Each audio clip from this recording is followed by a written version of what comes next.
If you've ever wondered what I do on my days off, follow along and I'll show you.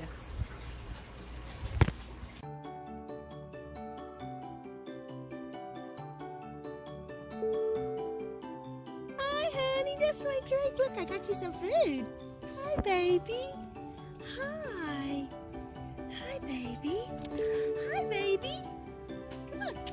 Come on. Come on, honey. Come on, honey. Come on, baby. Come on, honey.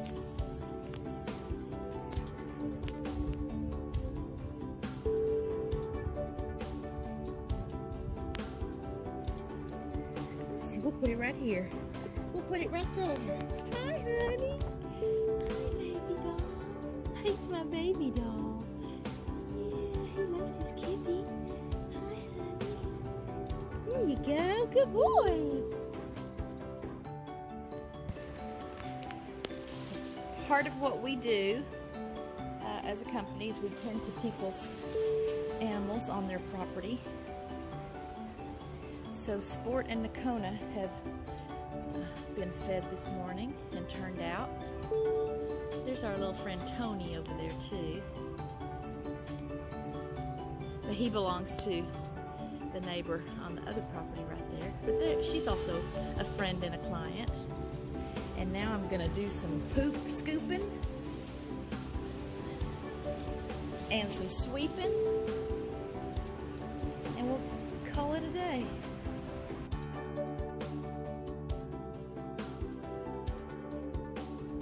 Good morning.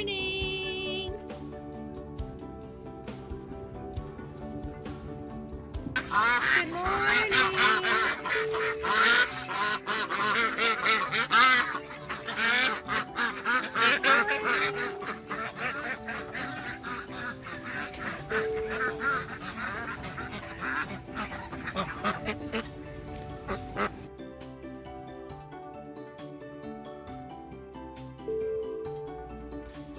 It's a home-cooked dog food day today, so we've got, I've already browned, or partially browned, my meat. There is lamb, bison, and beef in this recipe, and also salmon, chicken hearts and gizzards, and calf liver. And to that I've got 30 duck eggs divided between the two crock pots. So about 18 duck eggs here, or maybe 17 duck eggs here, 13 duck eggs here. There's also the home processed calcium powder that I make using my duck egg shells, some minced garlic, and some ground turmeric. So this is gonna cook all day. It's been going a little while. I just added the partially browned meat to it. I'll just stir it off and on throughout the day, and it'll be ready to serve for supper tonight. If you're interested in learning how to make home-cooked dog food, I do have a couple of other videos up. I don't share specific recipes because you do have to tailor what you make to your specific breed and your specific dog so that you can avoid any reactions or health issues that might come up based on sensitivities and things like that. But I do share some information on percentages and what you should be shooting for in your recipes. Check it out. So I can't always keep jars around. I try to keep jars around, but since I typically collect my grease in jars, the jars go pretty fast. When I cook these batches of dog food, it's a lot of meat, so even when it's the, you know, the really lean meats, there's still a lot of fat that comes off of it because there's just a lot of meat. So since the dogs get cottage cheese on their meals each evening, I always have these containers around, so I've started just collecting my grease in these containers, and then I just throw the whole container away. Because just FYI, if some of you don't realize, you should never rinse grease down your drain. That's a big problem waiting to happen for your plumbing and even the city as it makes its way through. So just a little tip, if you've got these plastic food containers around that you typically throw away, just let your grease cool, and then I line it with a paper towel just to keep it from, you know, leaking too much, and pour my grease in that, and then these go in the trash.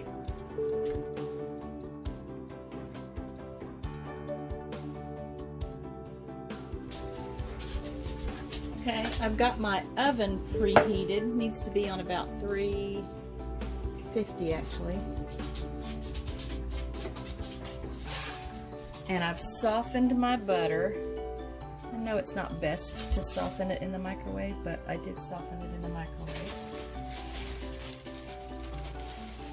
And I like to use parchment paper pretty much for anything I do. So I've got parchment paper on my sheet. Let's see if I can get one more piece on here.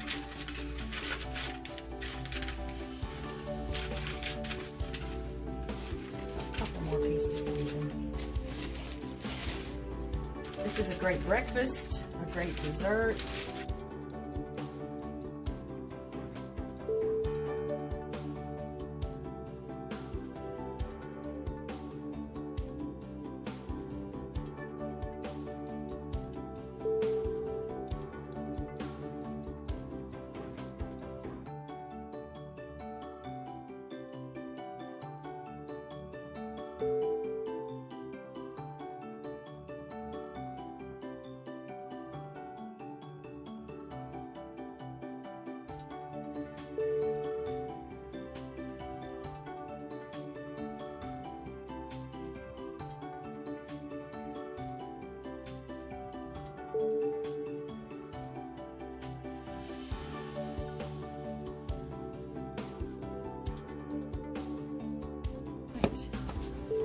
To the oven it goes.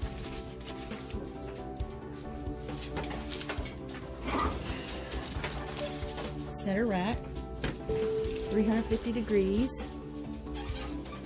I'm gonna set the timer initially for about 9 minutes. Then I'll check it. I want the bottom obviously to get firm and kind of toasty, and then I want the top to be bubbly, and then eventually kind of chewy and crunchy all at the same time. That's the purpose of putting a lot of butter on it, because it makes a nice chewy, crunchy topping. So I'll be back in a bit when it's out of the oven. You do have to keep an eye on it. So I'm 1 minute away from the 9-minute mark, and I'm gonna just check the bottom. So see that it is starting to get brown on the bottom, but it looks like it needs to go a little longer to get toasted.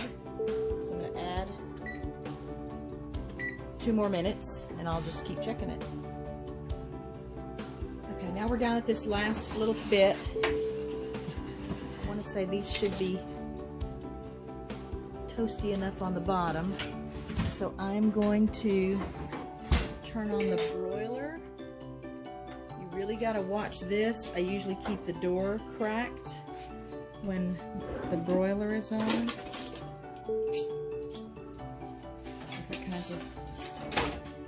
For doing that, so I have that little bit of a gap. It just helps the air circulate, and this is just because I want to get that topping, that chewy, crunchy consistency that I like. So we'll let the last 1 minute now be for that. Then I'll check them, and if they're not ready, obviously they'll just go another minute or so. Timer's still on.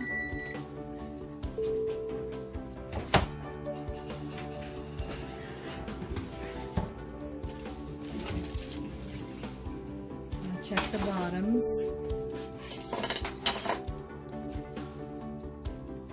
Yeah, I think it actually needs to go a little longer.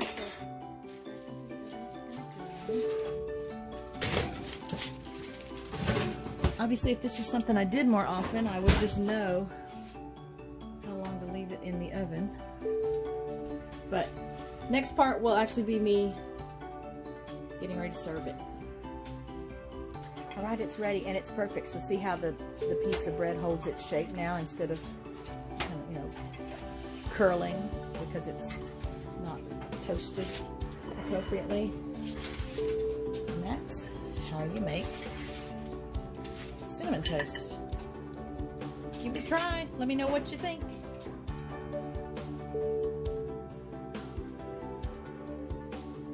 It has a very churro kind of taste. This was whole wheat bread. You can make it with white bread as well. And again, you can see that nice, thick, chewy, crispy layer on top. Toasted on the bottom.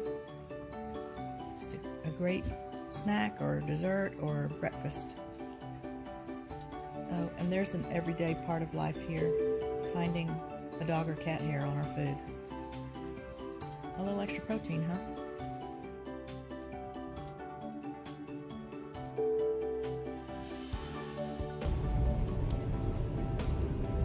We're going to Tractor Supply.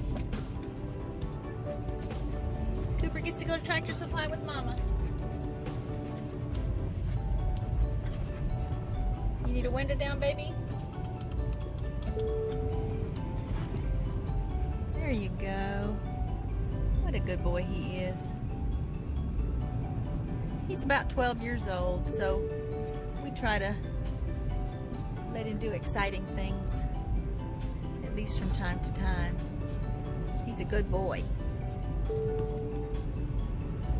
Wait, let me switch arms. Let's go this way. Cooper, honey, come on. Come on around. Come on around. Come on, let's go get some food for your feathered sisters and brothers. Good boy. No, no, Cooper. Okay, come here. Come here. We're gonna get this, I think. What a good boy you are. What a good boy you are. He got lots of treats, and he sat so nicely, and he shook her hand. Yes, he was a good boy, and we got our duck and goose feed.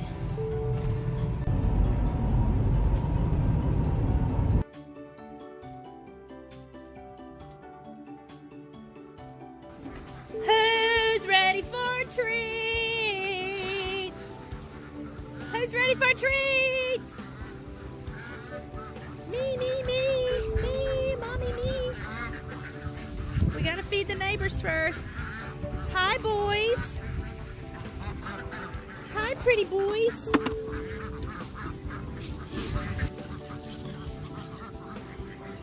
Treats, treats, treats.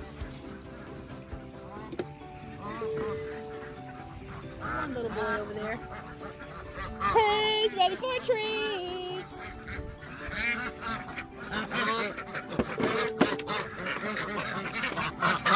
Always ready for treats, Mama. Come on. Let's get some treats. Treats. I know. Hang on. Look here.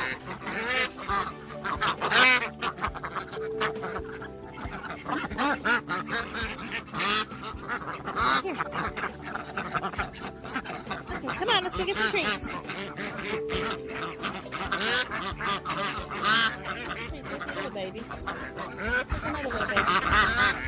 Let's get some treats. Come on, let's go. Let's go, let's go.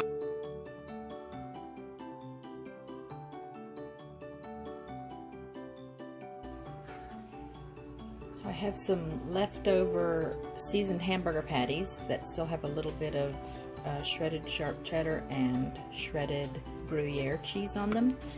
And I'm making tonight grilled cheese patty melts. So it's a quick, easy, inexpensive supper.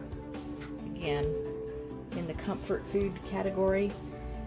Right now I'm just melting my butter to do the bread for the grilled cheese, and there will be lots more cheese added to it. I like pickles on my sandwich. Richard doesn't. And we'll have some French fries with it, but just this is one super quick meal. I just buy ground beef and season it myself, flatten it into patties, and I actually cooked it in this same electric skillet. So the first batch of sandwiches actually had some of the little bits of crusty meat after I wiped the pan out after I cooked the burgers, and then I added butter to that. This will just have the butter, but it's still going to be fantastic because the grilled cheese sandwiches always come out good. But you can also buy the ready-made hamburger patties. I do like to season them though. Salt, pepper, a little bit of garlic powder, and this is a good meal. Really tasty, really fun, and again, quick and inexpensive. Got my bread in the pan. Put a little of the cheese on this side.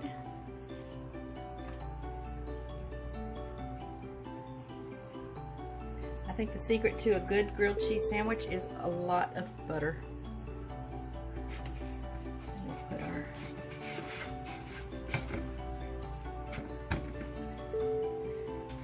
hamburger patties on top of that. Kind of hot.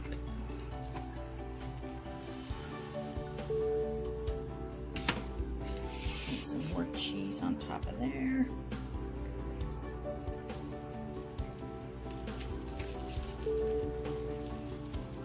Again, the patties, I made 4 of these patties yesterday, so there just was already a little bit of cheese on them. When we grill burgers, we always put the cheese on the burgers. I think it might need a little more cheese, actually. I'll get a little more cheese. Alright, and if you have not used Gruyere before, oh wow, you need to put it on your to-do list. I mean, it's great in macaroni and cheese and really any kind of casseroles.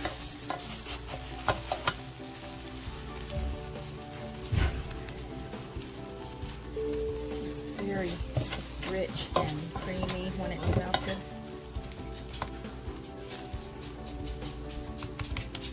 We'll just let these continue to toast.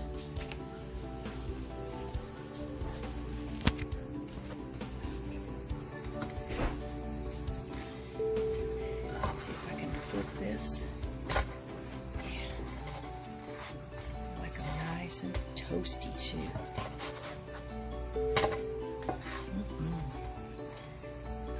Alright, so we'll just let them sit there and continue to toast to get that cheese all nice and melted. This is good stuff.